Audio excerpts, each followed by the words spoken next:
Hi everyone, I'm Sallieann Harrison and I am a patchwork and quilting fanatic and I've been sewing all my life. I'm currently based here in Bristol, but I used to live in the USA and that's where I picked up the sewing bug big time.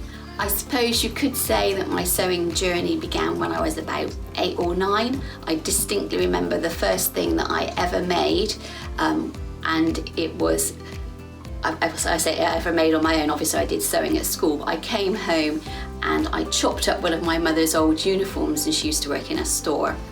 I cut up these little pieces of cotton and I made myself a bikini top, and I can remember the absolute thrill of putting this little bikini top on and going out on my bicycle and riding up and down the road, and that was the first thing that I ever made and I was totally smitten. My claim to fame has to be demonstrating at the Houston International Quilt Show.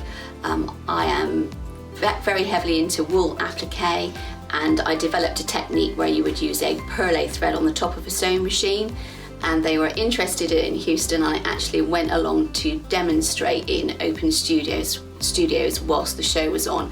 It was really magical to have so many people that were interested in what I could do with a sewing machine. I am one of the longer running guests now on Sewing Street. Goodness knows how that happened. But I still get an absolute buzz every time I come up and do a demo, and I love receiving your messages and the feedback after the show. It's absolutely amazing. I'm hoping to bring you lots of new techniques and different ideas, so do stick with me and follow my Sewing Street journey.